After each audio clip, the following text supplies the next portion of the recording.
Mostly everything you've encountered up until now has been classical. And by this I mean particles and objects travelling many orders of magnitude lower than the speed of light. But what if a particle is travelling near the speed of light? What do you do then? This is where special relativity comes in. Now, special relativity isn't just an abstract concept. It has real-life, tangible effects. Look at detecting particles in space, CERN, and even GPS systems to realise that special relativity is everywhere.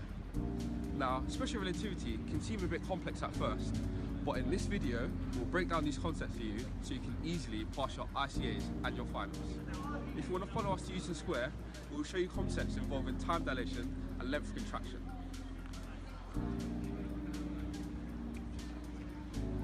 Einstein's special relativity is based on two postulates. The first one is that the laws of physics hold true in all inertial, which means non-accelerating frames.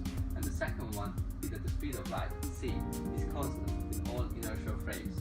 Now, the mathematical effect of this is this equation. It suggests that time is not absolute but rather subjective.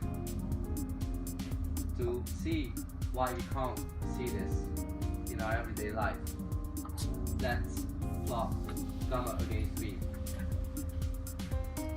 On this graph, we can see that below half c, gamma doesn't even make any difference, which means time moves in the same speed.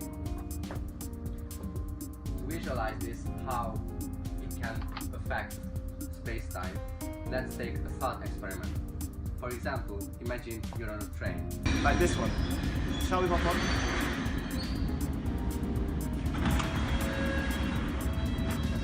So, imagine there was someone like me on the train, and there was an observer on the platform, like those guys. Hey guys. So, imagine there were two events to occur simultaneously, like lightning bolt striking the front of the train, and like a lightning bolt striking the back of the train.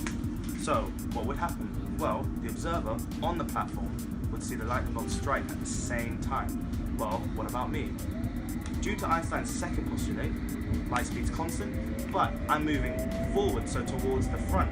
So I would actually see the front strike before I see the back strike. So who's wrong? No one's wrong. So to account for the differences in the two events that I see and the two events that the observer on the platform sees, time dilates on the train if I was looking at it from the observer on the platform's point of view.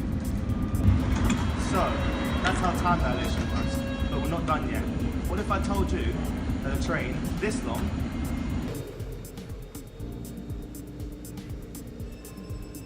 could become this long? Crazy, right? But at relativistic speeds, this happens.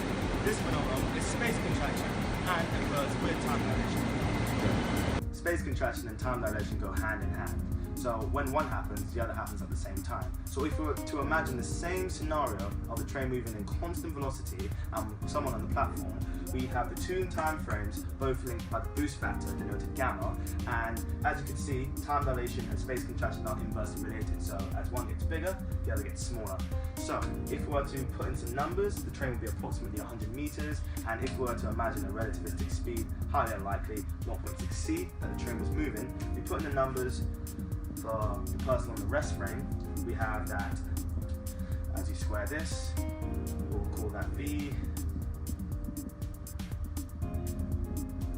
Those cancel out, we'll get that. This is the new result. The train becomes 20% smaller for the person looking from the platform. Most of the examples we've given so far have been purely theoretical. However, time dilation is a common occurrence in the real world.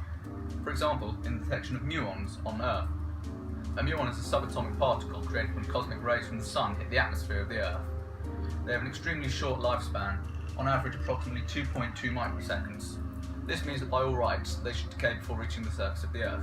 However, they have been detected on the surface of the Earth, and in fact several hundred meters below the surface of the Earth. This is due to the effects of time dilation. One source we found stated the speed of muons produced by cosmic rays as 0.995 for the speed of light. If we plug these numbers into the equation for time dilation, we're given a value of 2.2 times 10 to the minus 5 seconds, a whole order of magnitude larger than the time taken in the muon's own reference frame for its decay. From Einstein's two postulates, we have found that length isn't absolute, and neither is time. Not what you thought, right? But I hope from visualizing concepts in our video, we have given you a strong foundation to explore other areas of relativity. We hope you enjoyed our video. Good luck in your exams, and thank you for listening.